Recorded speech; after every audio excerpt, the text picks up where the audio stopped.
Well, hello everyone. Welcome to day 5 of Rainbow Secure Symposium 2021. I would like to take this opportunity to welcoming our guests, speakers and worthy audience. I would request Shreya to give a quick introduction of our first guest speaker, Priya Pandya. Thank you, ma'am, for allowing me to introduce our speakers today. Greetings to all and happy Navratras to those in India. Our first speaker of the day is Priya Pandey. She is a cybersecurity consultant with 7 plus years of experience in cloud security, data privacy, third party security management, regulatory compliance, and shadow IT framework implementation. Ma'am, the stage is all yours. Thank you, Shreya. I'm very glad that you said very positive words. I'm very happy and thanks for the opportunity that I have got this to present about the my experience on third-party risk management and the SaaS adoption. Um just like Shreya mentioned, I would like to just talk about my experience. So I've got around 7 years of experience. I work as one of the managers in one of the big four consulting firm in Hong Kong. I have experience in cloud advisory, third party security assessments, data privacy and protection, as well as the regulatory compliance.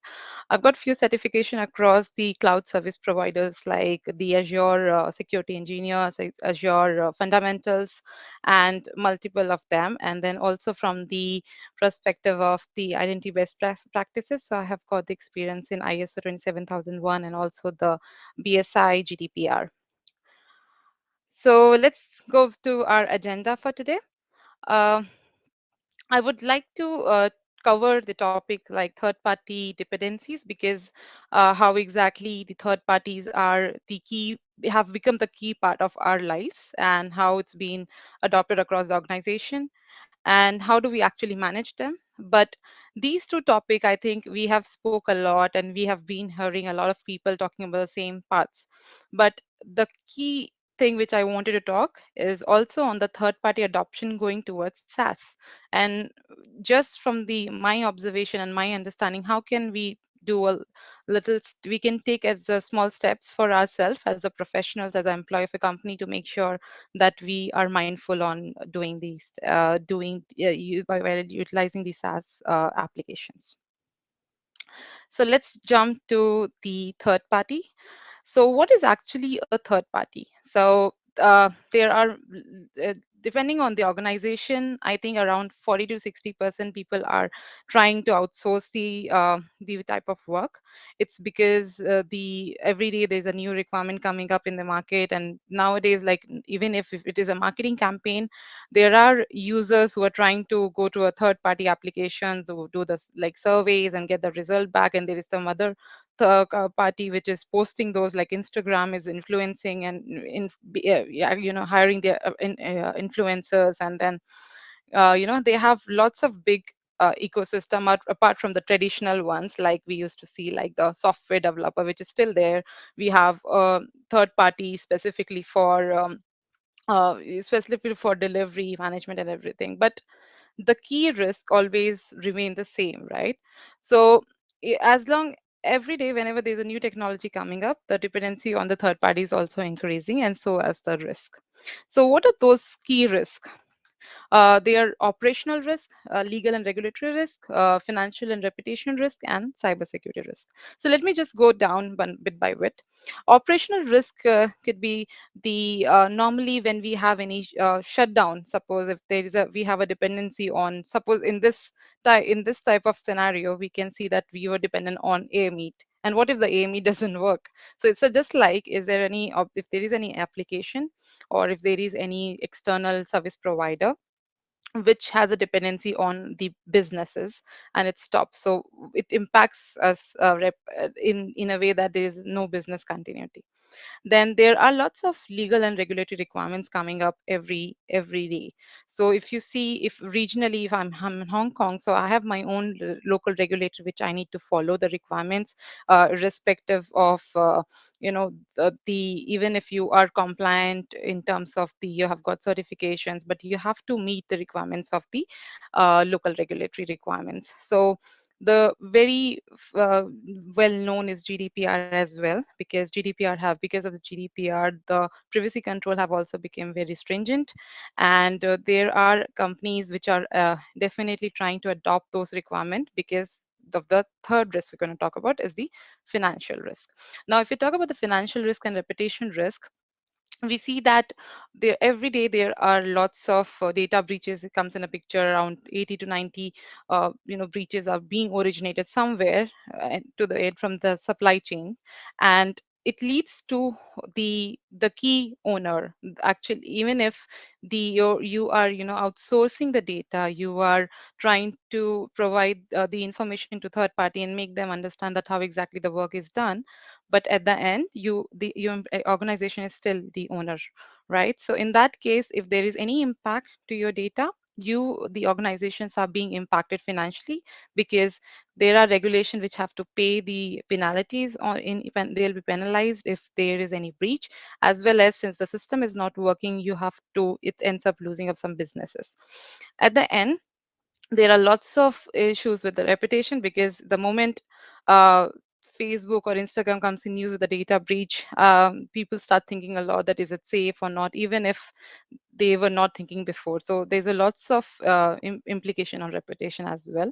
And cybersecurity risk is normal, the risk which in terms of the cyber attacks which is happening around, and how do we make sure that this platform is is a in a safe hands. Moving on, let's talk about the key challenges. So if you see this is something which I've found on the TPRM survey, and we noted that it's around 84%.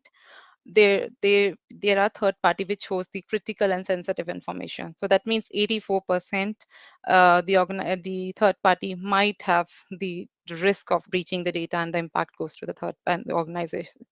As well as there are 29% of company who doesn't have any visibility on the security of their own third party partners, and 51% of the data breach actually occurs because of the third party. And in the recent time, if you see, you might have heard about Marriott, Instagram, Facebook, but of course the supply chain SolarWinds, which had become the key topic from the beginning of this year. So this have been one of the key reason why we think that third party management is important. And let's talk about how exactly we can go, make sure that those particular third parties are managed well.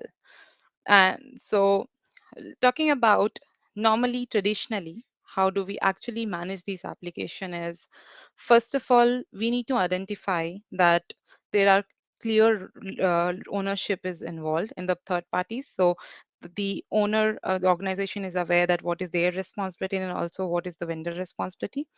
At the same time, we need to have a strong contractual data point, so that we can tell the third parties that, or the involved fourth parties that they how exactly these protocol has to be established, so that whenever there is any issue occurs and you are not you can always go and talk about that what was shared and what was discussed.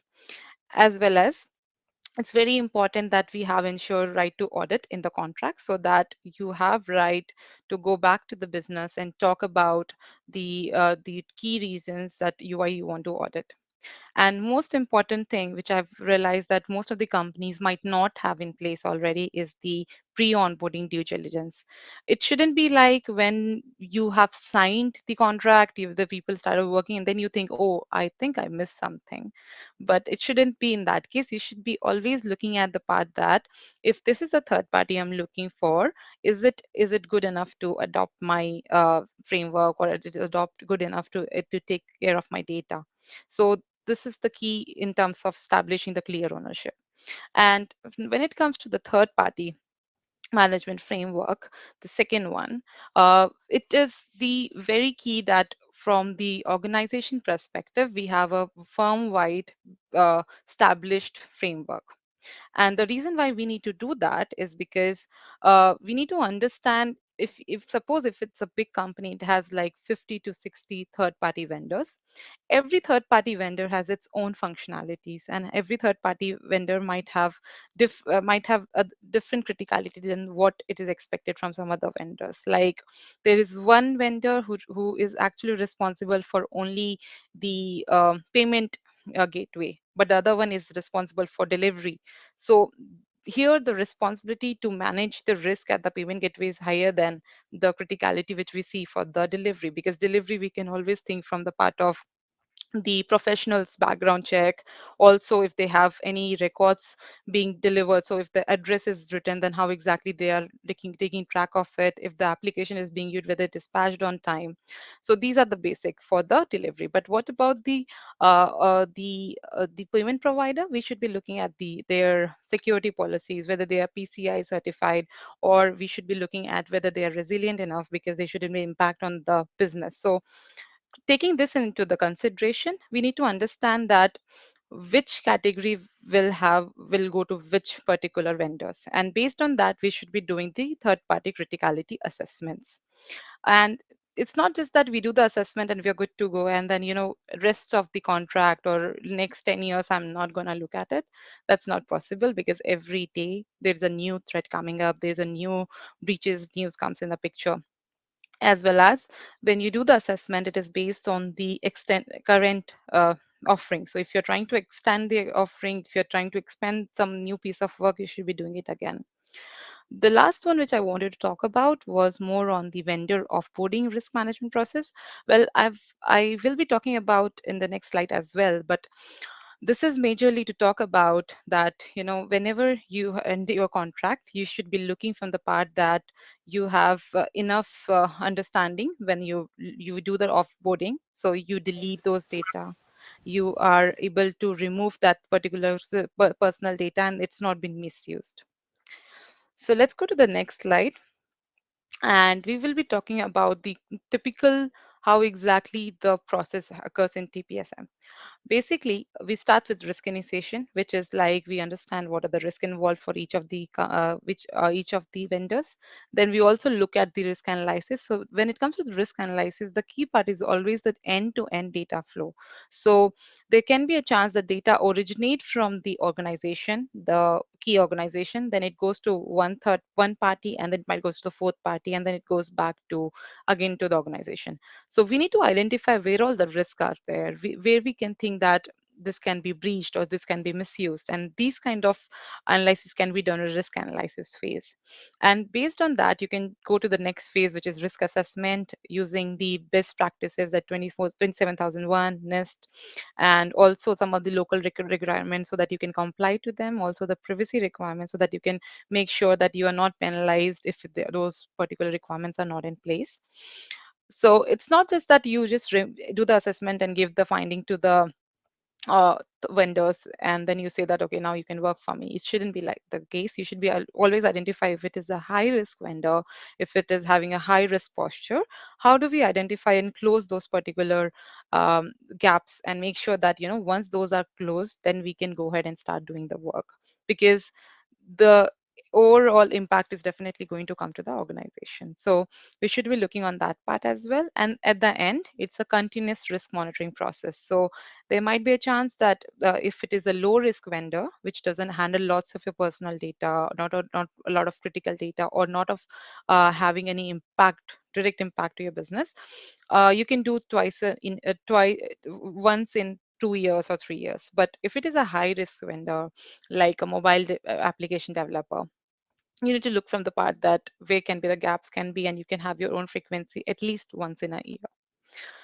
And let's talk about the basic baselines that we should be looking at. I mean, if it is a very low risk vendor, because we can't go to the detail that for each vendor how it looks, but at least at the minimum, we should be looking at their operational resilience, that business continuity management. Do they have a proper risk management in place?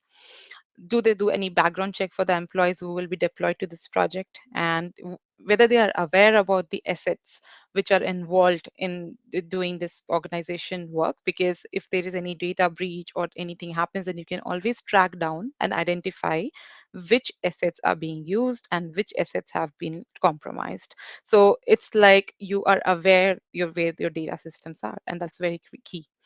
Data protection, because you should be looking at if it is a employee or a third external professional. He might have access to your the data, and you might be having any rigorous, very robust uh, uh, policies in place at your workstation or on your organization. You're not allowing people to go to any side, you're not allowing any collaboration tool, etc., etc. But if it is a third party or fourth party involved and they don't have those kind of control to manage your data, that means at the end the data might be breached. So we should be looking at that part as well. And of course, people is very important in cybersecurity, information security, right? We need to look from the information security part as well, because they should be aware that what are the implication if there is any data loss, and what are the implication on the confidential data, how can we handle them, and how do we ensure that they are handled appropriately as per as per the organization policies.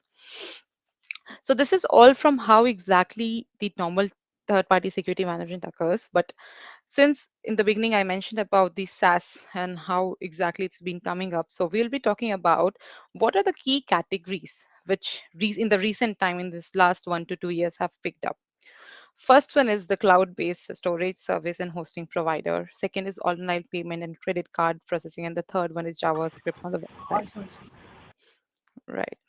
So the let's talk about the first one. And the reason why we want to talk about is because these particular categories coming up day by day. And the reason is that the SaaS have become so easy for the people that is just one click away and you can get subscription.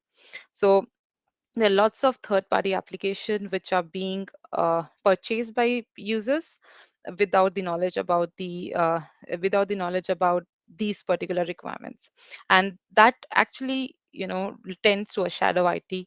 And where when shadow IT is a time when the IT system or your key IT administrator is not aware about where exactly your data is being stored, and they have no governance about it. So about 97% of the cloud application are used in enterprise as a shadow IT, as per the latest Netscope results. So let's talk about what are the key drivers.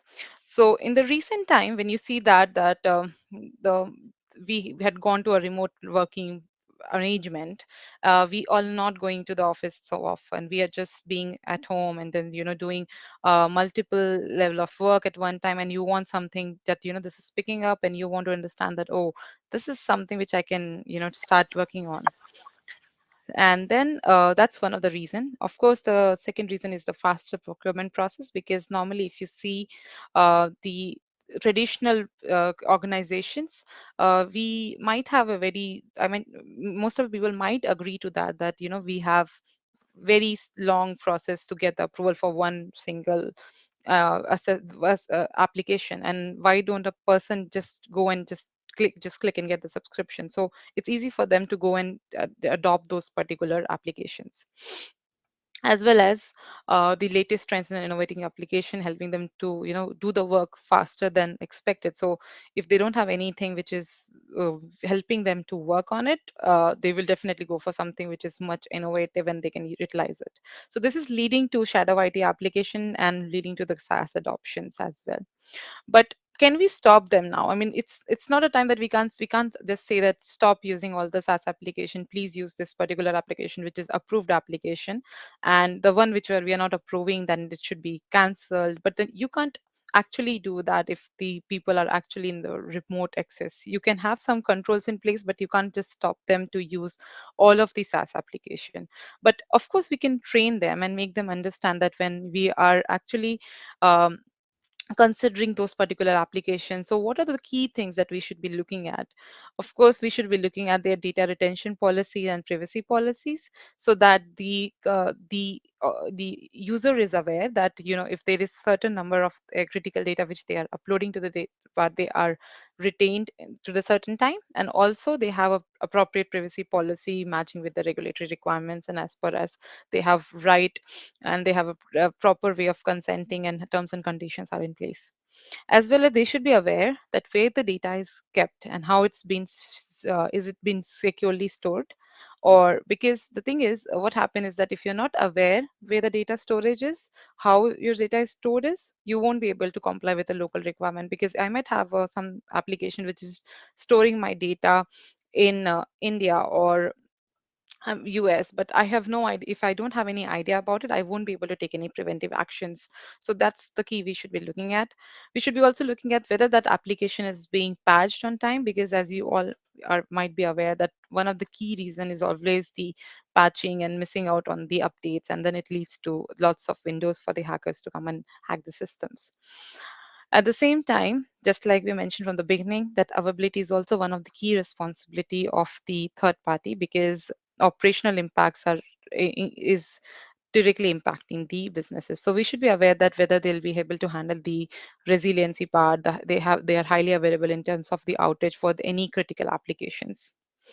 uh, we should be looking at whether they are compliant with the local industry requirements. Like, we can see that whether these particular applications are being actually, have been designed as per the FedRAMP, the highest standards, or they should be looking at whether they have got their security systems with their internal and external audits or not. So these are very critical. At the same time, we need to look at the part that the exit strategies in place, because um, these activities might be disrupted, and you need to understand whether you'll be able to take out this data and start working on some other platform. So you need to keep in mind that you have at least the data which you're uploading, with the data which you're being used, is it can be removed on time, and if there is any disruption, then you can always start using for the sake of some other tools. Now, how can we manage them on a very straightforward, keeping conscious of the time? We need to understand that what exactly the employee is required. Basically, they should be analyzing that how exactly the employees are looking, or the professionals are looking, so that we can start catering to their requirement and making sure that those particular application are approved application or sanctioned application. Because what happen if you are helping the employee to tell them that these particular applications you can use, and then you are actually aware where your data is there, and in case of any uh, diversion, they have to come and take the your approval. So that can help them to understand that the companies can also provide them the good approved application. Training and awareness is the key, because they should be aware of the risk what they're doing it. They should be aware that how exactly they can handle if there is any third party provider they're trying to pick it up. Also, they need to know the privacy policies and deletion policy, and also the agreement part. And the last one is the fast procurement process, because apart from the because we have the slow process, it's better that we can come up with the policies which comes up into in the end and says that this can be fast in the process. And overall, we can say that if you're aware the third party is being used on the SaaS as well, we might have some control towards it. But if you're not aware about it, it becomes a very gray area to understand. So, ending with the key takeaways, it's just that we need to have the end-to-end visibility of the third parties, which is very crucial. Because if you're not aware the way the overall ecosystem and or overall the data flow, we might not able to protect them. We need to identify our security management framework for the applications, so that we are aware that how exactly we can manage them. Of course, the SaaS adoption is the key new posture, but we need to find a way to make sure that it is adopted securely and the users are aware about how exactly the secure adoption occurs. So that's all from my now. Thank you. And if there is any question, please let me know. Thank you very much, Priya. It was actually wonderful summarization of what exactly it goes when you use your vendors, suppliers, and third-party applications. Considering the whole debate that's going on right now, the supply chain risk mitigation, and this Yes. is very much helpful in when somebody who is just stepping into the role of security and compliance person, or somebody who is having assigned a task of approving different vendor applications. I think these are some of the priorities that they should keep in mind. And while doing this, I should also add here that the vendor risk management is very volatile, it's very dynamic, right? Yeah, Today you might have approved an application, approved a workflow, but tomorrow they might just do another release and open up some another gate, or exactly. open up some new functionality. So it's both application security wise and data security wise is essential to go through the list of changes are coming up in given version, because they might be exposing some data fields that are actually sensitive. It should have been hidden with asterisks, or only the authorized roles should have been given and option to view or download such reports. So I think your presentation was right on the point that what should actually be done. Don't put all the vendors in one bucket, right? As you mentioned, that vendors should be categorized as per what they're offering, what they're bringing on the table, whether they're hosting on-premise your network or they are a SaaS-based vendor. Even in a SaaS-based risk Yeah, mitigation, you have to work with the architect team. You have to work maybe with a technical yeah, team, not just a sales team who is trying to sell you the stuff and deploy it. Because the people who deploy, who sell, they are the least knowledgeable in terms of what Sig- goes on the security side, how their APIs are yeah, secured, how their critical exactly. configuration keys are encrypted, or what happens in the Yeah, transmission. Yeah, so it's I think these are all the things that people should consider. And yeah, I understand that with this remote work environment, there is a increased need actually to also audit or manage the SaaS-based service providers, and sometimes you may not even reach able to reach them out. So you yeah, have to then do some passive studies about what they're offering. And if it's a big vendor, and you might not even get an meeting with them for next 2 weeks, but you have to start using that app right away, and you have yeah, to go by the reviews and by the references of already the customers in your industry domain who are using it. yeah. Yeah, That's true. and one thing I also saw that right to audit the vendor code. Sometimes because of the proprietary nature of the Yeah, application or the technology, that may not be available, but still audit. yeah. But I think that was more specific to the traditional one, not Yes, like the SaaS. It's not not possible like with the that. SaaS. Yeah. So that's the Yeah, reason I had two section, and of course the SaaS one needs to go more deep, keeping conscious its time. And I wanted to make sure that first I need to set up yeah, what exactly third party is. right. If we start talking about the SaaS, it's a very extensive Yes, extensive. requirement. Yeah. And of course, the key is always with the data, but then how do we secure is every single aspect is very strong and very deep dive. Mm-hmm. Yeah, so that's the reason I just kept it very high level. But yeah, Right. right to audit is only for the traditional one, but it's not Yeah. possible to get for the subscription base. It's definitely it's just one click away and you just sign a terms and conditions. So Yeah. that's thank you for clarifying that No, part. Yeah. no problem, no issue. So we at Rainbow Secure, we have a cyber security defense services where we also actually rope in the resources to help our business client work Mm-hmm. with the SaaS vendors and at least get their architecture, evaluate the application at architecture level, how it's gonna interact with your infrastructure so that you can plan out defenses around them. Yeah. So at one of the major healthcare client where we are providing this service, we are evaluating that new SaaS-based offerings that we are onboarding. We are Yeah. doing the architectural level study, and then Yeah. we do the like some gating on the firewall side, on the backend Right. infrastructure. So, but Yeah. your presentation was very much helpful. I Thank think, you. I'll yeah, look forward to go into the deep dive discussion on microservices and the API security later on. yes, But sure. Yeah. yeah, thank Thank you, you. Thank you Priya. for the opportunity. This Yeah. is Any very great. questions on the panel? Anyone has a Any is anyone question? on the audience want to ask? Let me see if there's any questions, any comments. I have a question, Priya. If someone Yes. wants to uh, take as a risk management as a career, so Yeah. what do you suggest for them? Uh, I would always suggest that starts with the basics. You need to identify, I based on my understanding how I started and where am I right now. uh, you become actually a very person everyone talking about risk, but it doesn't come in day one. We need to identify from the basics that if you're just walking, what are the risks coming up. And throughout my journey I've learned that now if the new system picks up, you're always thinking about what can be the risk and how can we mitigate it. So I would say that if anyone wants to start the journey, they need to first start looking into themselves, and normally what they do, they need to understand that it's not just the security is around, it's something which we need to adapt in day to day life. Of course, learning and education and training is like everyday process, like every other stream, but we need to read everything every day. It doesn't end in one day.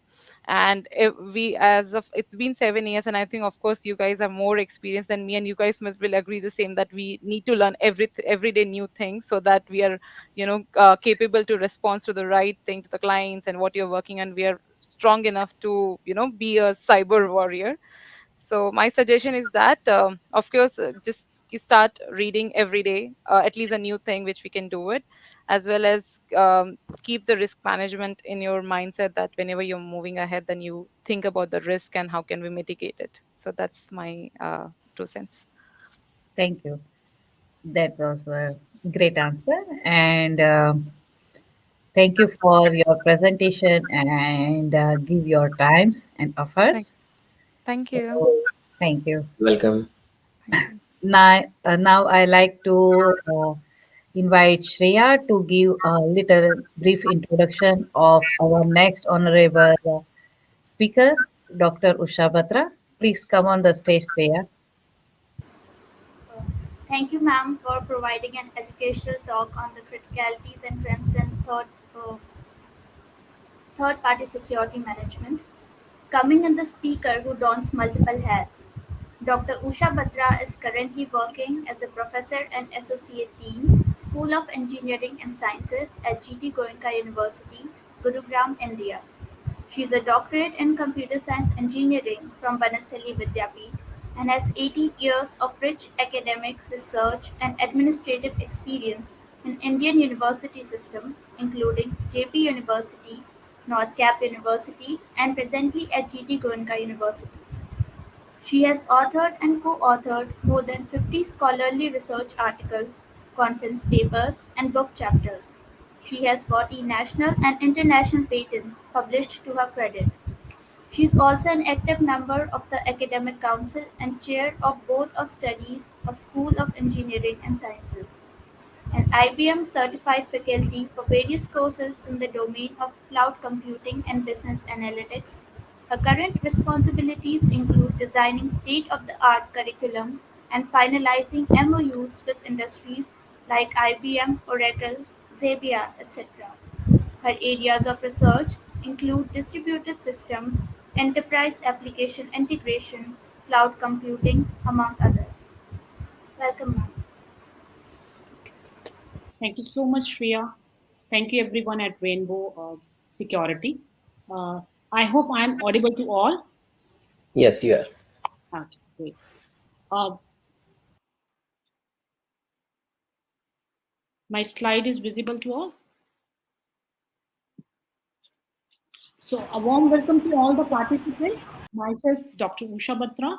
Today, I am going to share my research on the blockchain secured smart buildings. As mentioned to you, blockchain often associated with uh, cryptocurrencies. It has been lately realized to have immense potential across other domains. Uh, Two white blockchain 2.0 and futuristic blockchain 3.0 versions. So blockchain has magnified itself beyond cryptocurrencies and has a universal appeal ranging across various domains. Though still at inception stage, but variegated options and choices have emerged on how blockchain can benefit and make the world better with its immutability and smart contracts and transparency features. Also, we have evolving cyber physical systems, which are consolidations of new generation computing methods, physical and networking operations. And especially in cyber physical systems, the embedded computing technologies and network proctor and check the physical functions with feedback loops where physical processes bear upon computing part and contrary-wise. Cyber physical system incorporates the kinetics of the physical operations with software and networking, delivering abstractions and simulating conceptions and analyzing techniques for the complete system. So let us first understand what are smart buildings. Today technologies allow people to access and monitor everything from everywhere. Thus, interconnected things using networks like LoRaWAN, Zigbee, traditional Wi-Fi are often described as the Internet of Things. With the strong penetration of IoT around us in almost all the devices, the traditional building automation systems or the building management systems have given an extended way further to the smart buildings. So smart buildings helps owners, operators, and facility managers improve asset reliability and performance with reduced energy use, optimizing how space is used, and minimizes the environmental impact of buildings. So smart buildings are like living organisms connected to a network with intelligent and adaptable software. The infrastructure of the smart building helps owners, operators, and facility managers improve asset reliability and performance, which reduces energy use, optimizes how space is used, and minimizes the environmental impact of the buildings. So there are a number of ways we can do this. How we can do this, you can see on the picture, a number of components are associated with any smart building. Each of the sensor has the primary function of fetching and sharing data, and this data is critical to deducing intelligent decision in the building management. So how blockchain is playing a role in this, that is what we need to understand here. So a number of we generally see that blockchain is complicated. It seems to be very complicated, and it definitely can be, but its core concept is really quite simple. So to define in a theoretical way, blockchain is a shared immutable ledger that facilitates the process of recording transactions and tracking assets in a network. An asset can be a tangible, maybe a house, a car, cash, land, or intangible, such as intellectual property, patents, copyrights, or branding. So virtually anything of value can be tracked and traded on a blockchain network, reducing risk and cutting costs for all involved. So let's understand it first with some pictorial representation. So for the unversed, what exactly is blockchain? Let there be one block of peculiar size. Let there be some data inside this block. You can see some data is added in this block. So before we proceed ahead with this block of data, let us understand what is hash. So hash is a cryptographic function, a mathematical algorithm that maps data of arbitrary size to a bit array of fixed size. So let us input anything. Let's input anything in any format, a PPT format or a text format. So let's keep adding details in any format. There are hundreds of algorithms. The cryptographic function, hash function, you can see that some value is displayed here. Now, what is this value? The chunk of characters that you see on the screen is a hash. So every hash looks like this. It can vary in size and length as per the chosen hash algorithm. So let's take this line as an input, talk on smart building secured with blockchain. We're taking this as a sample of text data, and we are applying hash upon it. So this is always a 64-digit output, a unique output. So now you need to see here very carefully. Watch here, what we are changing. Can you see that we have made capital D as the small d? Let's look again. Let us see the difference.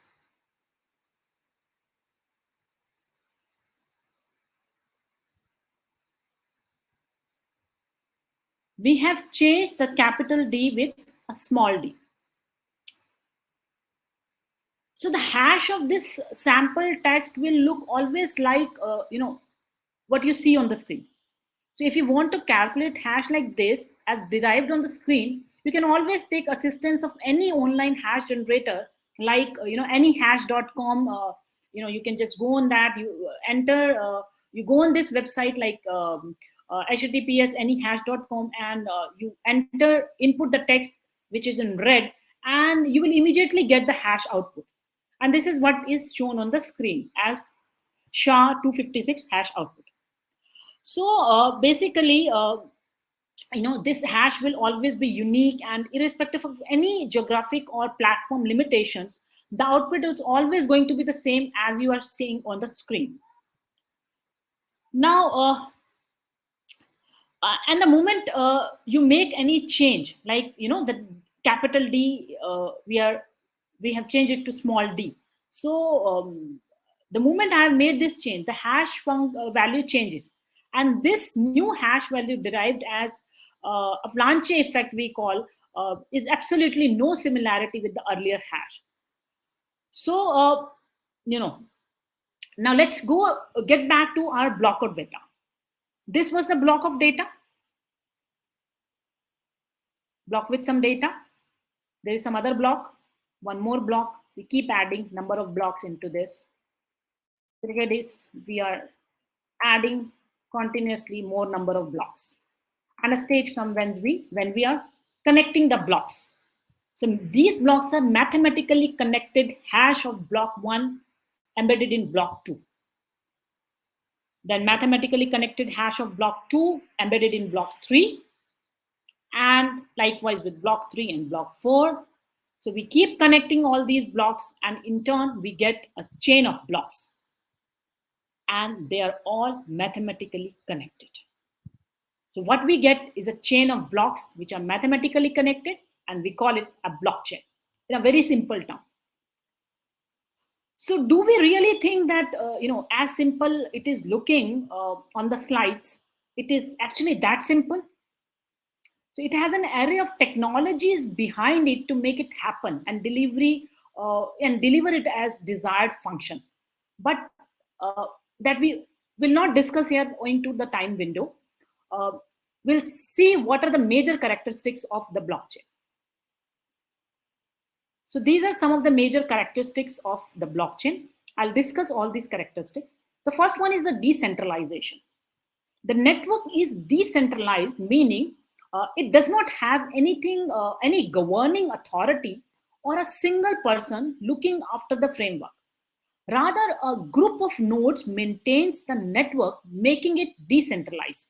So this is one of the key features of blockchain technology that works perfectly. One can store anything starting from cryptocurrencies, important documents, contracts, or other valuable digital assets. And with the help of blockchain, he will have direct control over them using your private key. So the decentralized structure gives the common people their power and rights back on their assets. The other one is neutrality. Blockchains really provide a neutral level playing field for the execution of rules which are applied to effective transactions that the actors create from their network. No influence or preferences can be programmed by any actor or node in a blockchain ecosystem. The other thing is immutability. Among all blockchain features, immutability is undoubtedly one of the key features of blockchain technology. And this means something that cannot be changed or altered. So this is one of the top blockchain features that helps to ensure that the technology will remain as it is, a permanent, unalterable network. Then transparency and openness is there. So transparency is enabling transparency of information, which is one of the biggest promises of blockchain technology, which provides a fully auditable and valid ledger of transactions. Blockchain is supposed to be a transparency machine in which anyone can join in the network, and as a result view all the information on that network. So open access, unless it is a private blockchain, everyone from any corner of the globe has free, undeterred access to join and participate in the blockchain. So moving further, let us see, what are smart contracts. So before, I I think I should talk. I should mention here that smart contracts is one extent application of blockchain.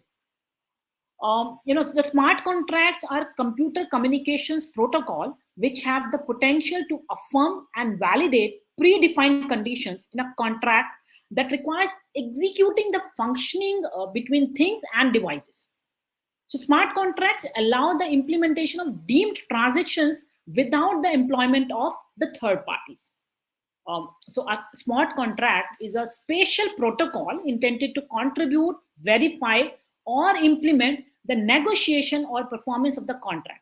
These transactions are traceable and irreversible. So irreversible means once we have made the change, we cannot go back. So in the smart contract system, distributed ledger, a record once indexed in block, remains existent in the ledger in, incessantly while also at the same time being distributed across the network. So each entry in the ledger is backed up by complex cryptography algorithms which substantiate its authenticity. So any attempts to fudge such indexed entries are immediately declared fake and malicious. So in a deal and realized smart building ecosystems, devices would be able to participate and act as per the smart contracts to be implemented subject to their own digital authentication and identification confirmation. So let us see how we can connect the smart buildings and the blockchain. Let us look at the scenario number one. Blockchain, though is often associated with cryptocurrencies, but has been lately realized to have immense potential across other domains to wide blockchain 2.0 and futuristic blockchain 3.0 versions. So blockchain has magnified it's a beyond cryptocurrencies and has a universal appeal ranging across variety of domains. So those still at inception stage, but there are options and choices. So we look at scenario one. In this, smart buildings secured by blockchain. Let us see how it is done.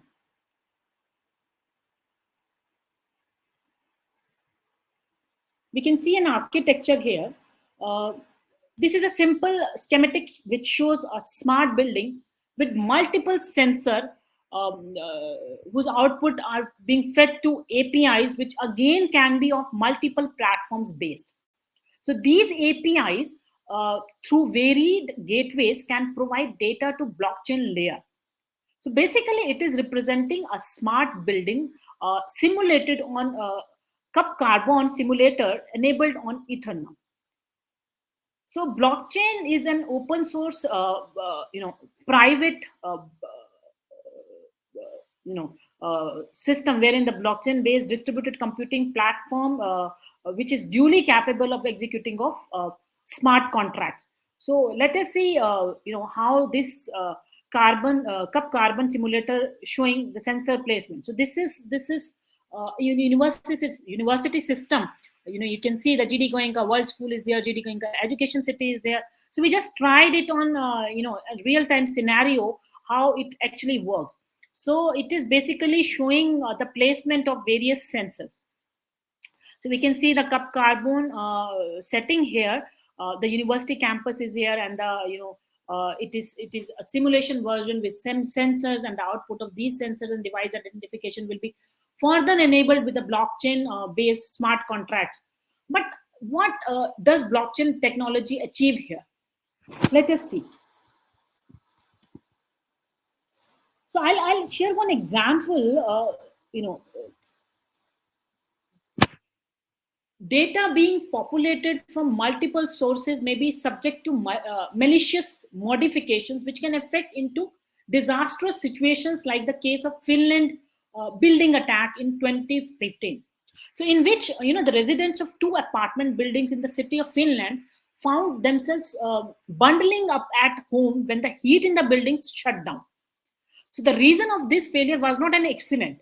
It was a distributed denial of service attack, primarily using Internet of Things devices that lasted for several days.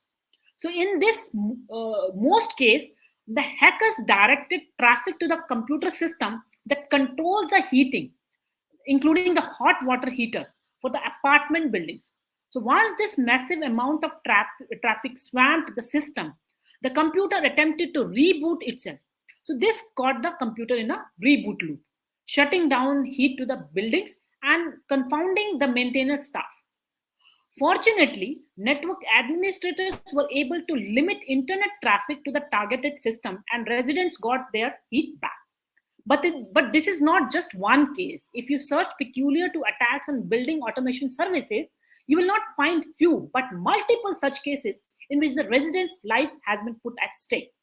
So in a blockchain-enabled scenario with smart contracts, this situation would have been better controlled right at the first reboot that happened with the smart contract getting activated for immediate information to the administrators and halting the heat system reboot. So let us look at some other scenario wherein smart building reparations enabled with smart contracts deployment. Let us understand this. So almost in all, building management systems and building automation services, it's normal to outsource facility management services. So these facility management services are critical to the routine and real-time operations of the building. So after making huge investments in building construction, setting up sensors, devices, and intensive IT infrastructure, expecting a third party to decide the efficiency and performance of smart building cyber physical system ecosystem may be adjudicated wrong, I feel. But then there does not seem to be solutions for this, and propose the building management systems and building automation services. They are seen outsourced, giving away a major chunk of economy divergence to third party. So it is here that blockchain may eliminate the need for such third party outsourcing by coding specific smart contracts to automatically execute functions as deemed per requirement. So this would supersede the legal contract or any other document agreement in place. So smart contracts ascertain a very specific set of rules, set of results as per the executed code, and thus there is never any mix-up in outputs and decision effective. It is merely a very determined computer guaranteed set of outcomes. So let's take this example. Assuming a device is detected defective by the sensor control mechanism existing in the building automation services, there are few options of working out exist that range from the traditional to smart contracts enabled. So in scenario one, the traditional one, the occupant manually realizes that the device is not working. He calls up the maintenance section, which follows up the repair by physical visit, checking the device and advising suitable action. Subsequently, book spare, replaces and resolves the defect. The payment is made by the occupant and the complaint closes. In the other scenario, when the automatic building system is there, the device is reported faulty by the building management service to the maintenance section, and the traditional way follows subsequently. In both the cases, an inevitable human intervention is there. So in the other scenario, let us see what happens. This is the third scenario, wherein we have made it smart contract enabled.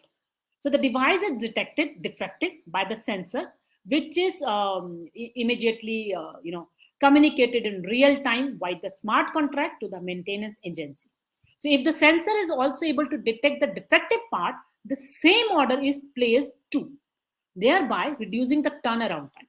So the smart contract also facilitates payment immediately on the closure of the defect. In this scenario, in this, the scenario number 3, basically, we observe the negation of the middleman, that is the facility management personnels, and its intervention in an expedited manner. So blockchain-enabled facility management would thus provide a potent self-activating, self-supervising, and cyber-hardened data transaction functioning, ensuring a truly effective data exchange system. uh, the schematic representation as is seen in the figure showing the cycle of maintenance on the identification of the defect. So the sequence of operations that follows is first the detection by the sensors will be done, and the reporting of the defect to the smart contract, followed with the activation of the smart contract and execution, which will further be placed will followed up with the placing of the demand of HEPA filter, which is a high efficiency particulate absorbing filter to vendor, and then service generation request will be made.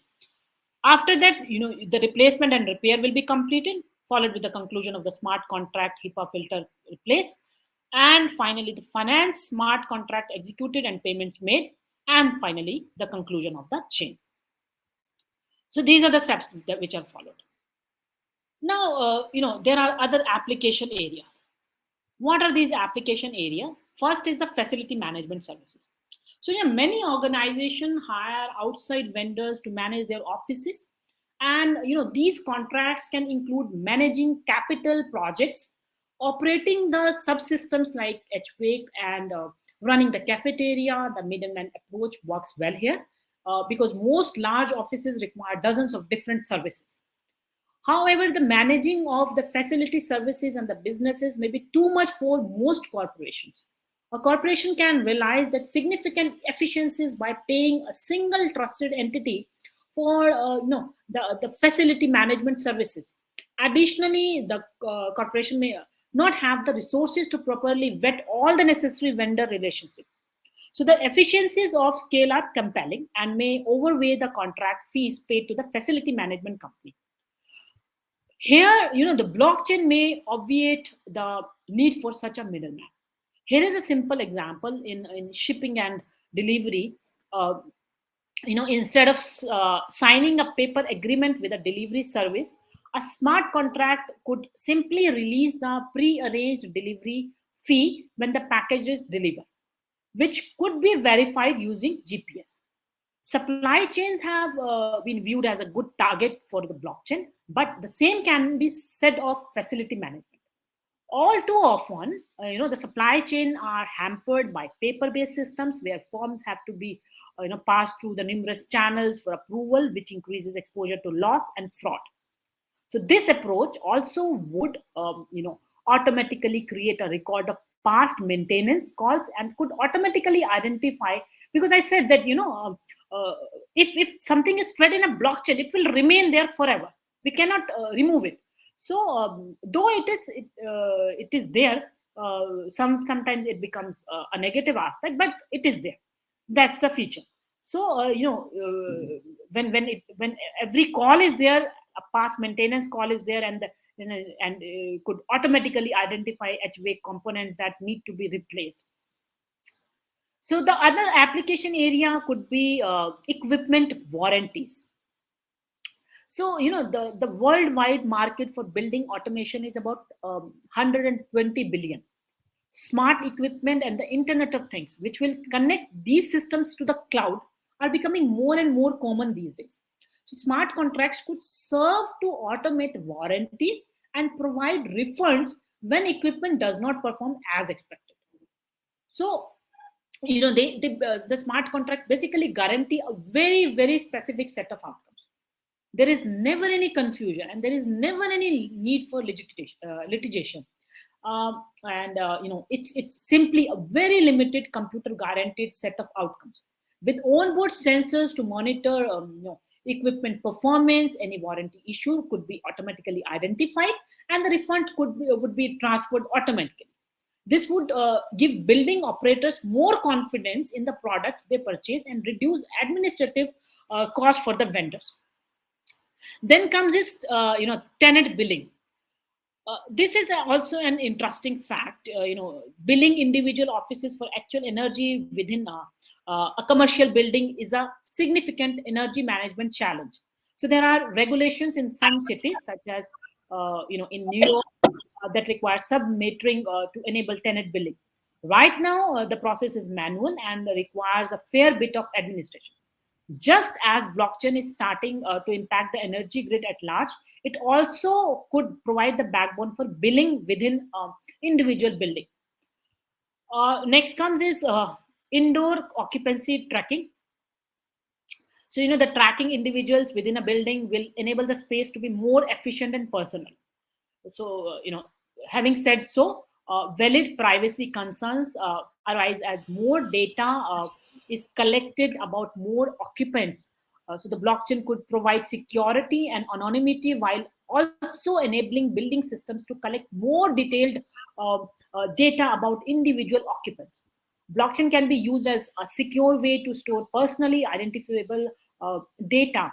So, in short, the blockchain enables to verify somehow someone's identity by not, but not to store the personal data on a server.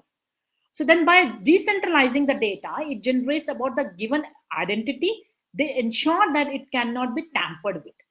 So, data about how someone works within a building could be stored in the same way, reducing worker concerns about indoor sensing being used as big brother technology or being, under constant surveillance.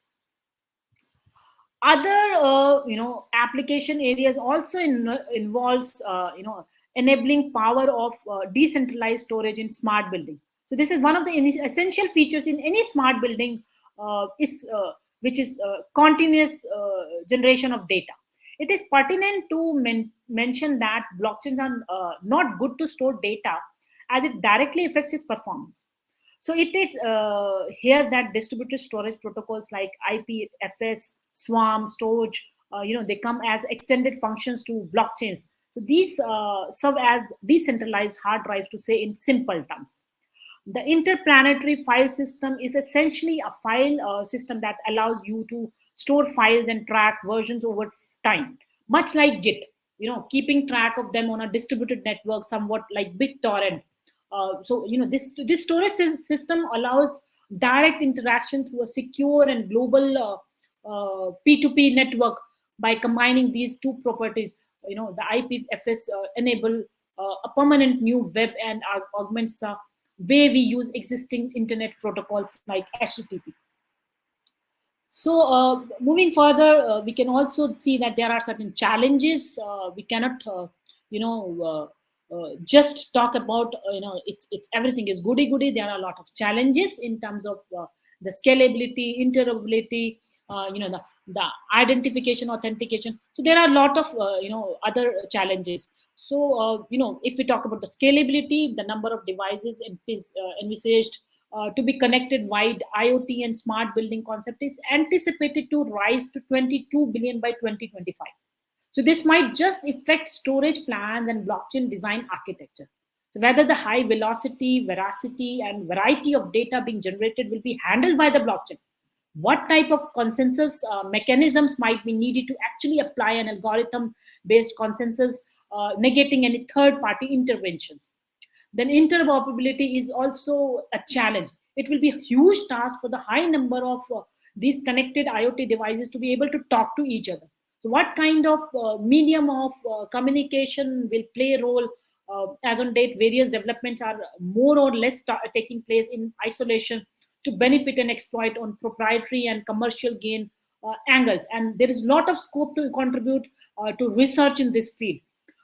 Identification and authentication of devices is also a challenge where, being sensor intensive, this will be a major challenge for, the designers to bring in some kind of identification, authentication for, devices part of envisaged smart buildings. So, this would entail a cryptographic based firmware that would come not only preloaded with each device, but also is based on a globally accepted standard. Consolidation of cyber physical system, SB products, and blockchain platforms. So if blockchain is envisaged to be enabled and embedded in the architecture design of smart buildings, then the other challenge that stand is the interoperability of data formats and application compatibility between the two. Connectivity is another issue. The billions of devices with inter and intra smart buildings would certainly be challenged with the connectivity issues between devices with hundreds of protocols attempting to interoperate with each other. So the connectivity and the standby design between participating devices and applications monitoring in a highly scalable multi-vendor and dynamic inventory will be a key challenge. Um, Unstructured data, the evolving and number of billions of connected devices will set up the challenge of addressing incoming unstructured data, which will be tuned on with high volume, velocity, and variety. Not only handling the unstructured data, but also how will the system identify which data is critical and which is not.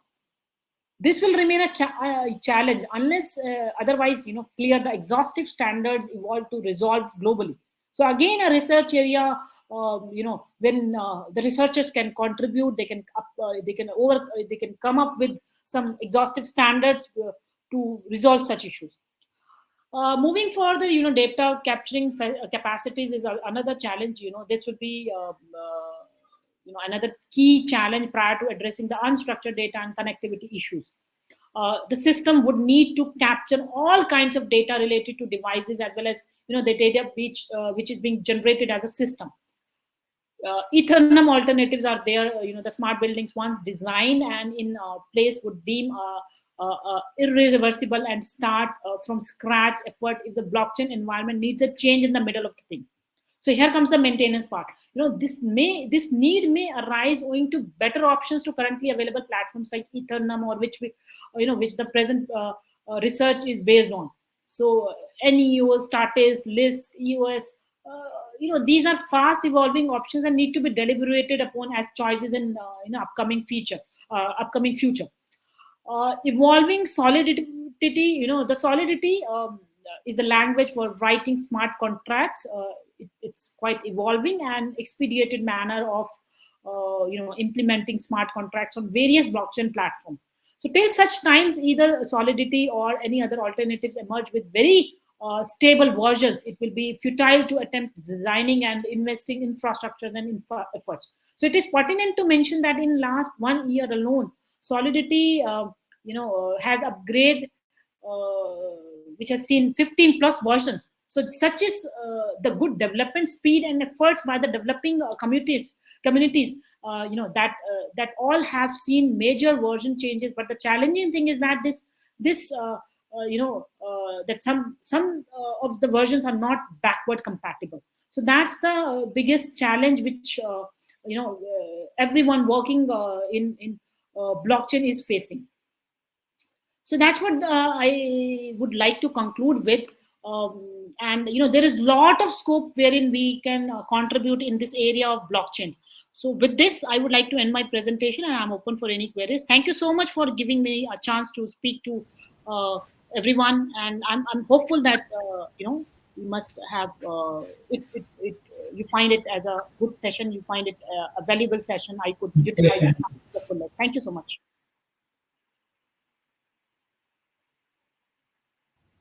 Hello. It was actually really nice way to put that. Blockchain can also be used to secure your data, and that too for the smart buildings, because this application of blockchain is very different than the traditional ones, because here we are trying to elevate the people's privacy concerns, right? People normally are concerned that IoT devices are like gathering so much data, but if you apply the hashing techniques, and if you apply the blockchain, I think this would be the way to assure the people that, hey, we are not anyway handling the data, but it's your infrastructure that is helping you in your digital life. It's actually smartly doing it and more like compliant manner. So I think this is gonna be a very much say for a long time people can refer to your presentation, because this is also going to be available on demand for our attendees. And anybody who is today attending, the students, the infosec people, if they had any doubts in their mind, or if they wanted to know what's next in blockchain after cryptocurrency. So I think this is another maybe a way to use the blockchain. So it's really nice you presented. Thank you so much. And it's not only about smart buildings. There are a number of areas wherein the blockchain can be applied.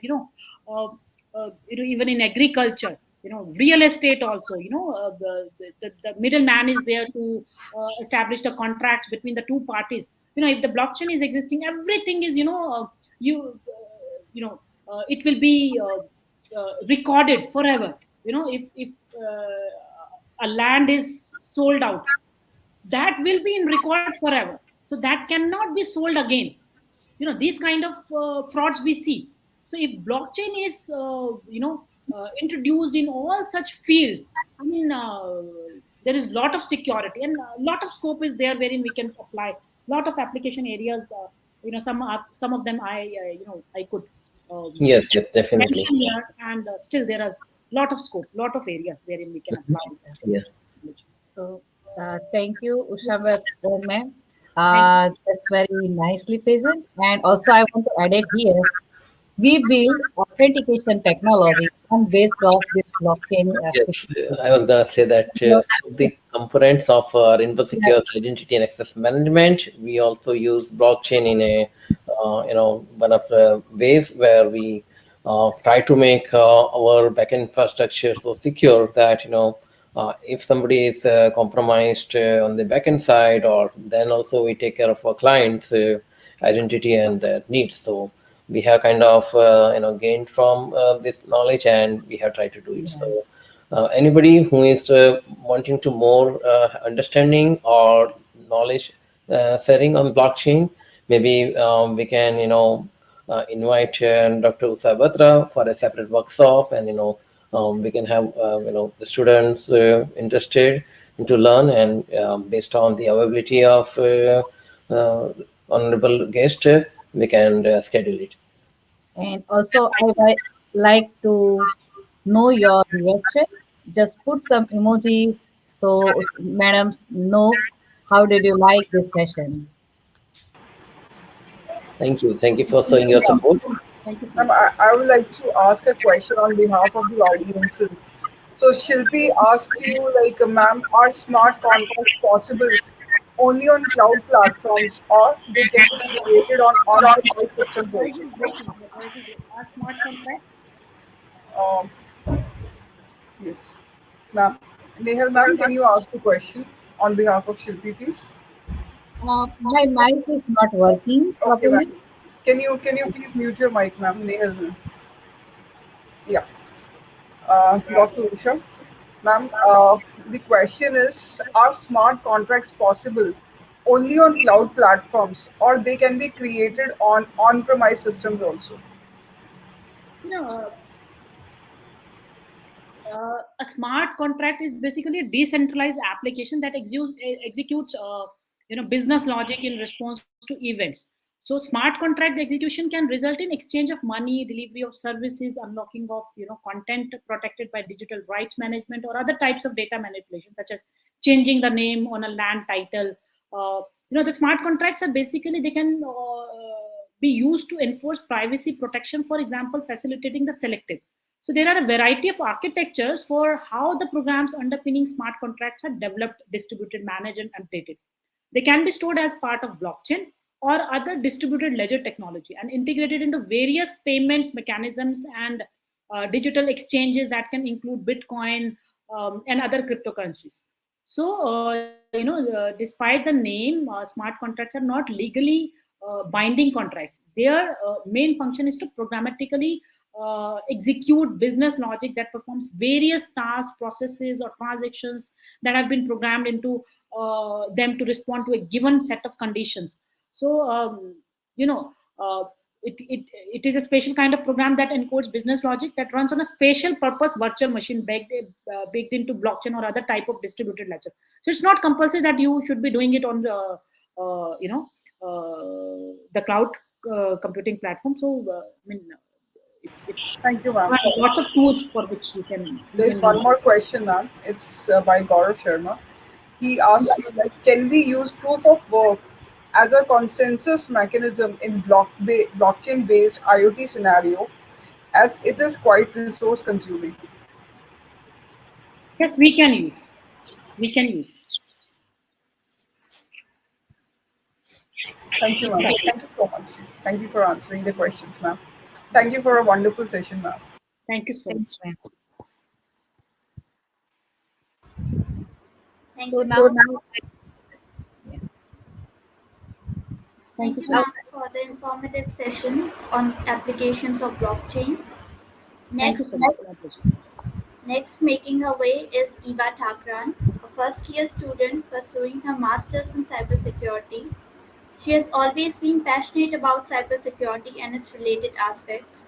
She has done three prominent security internships, one at ISAC New Delhi and another at Volvo Eicher Private Limited. She has gained hands-on experience on tools like Falcon CrowdStrike and Kali Linux. She was selected for the Gurugram Police Cybersecurity Summer Internship 21, where she learned about various cybercrimes, deep web, dark web, ransomware, etc. She is keen about resolving everyday cyber threats and social media crimes, and hence is pursuing masters in order to expand her horizon of knowledge in this field.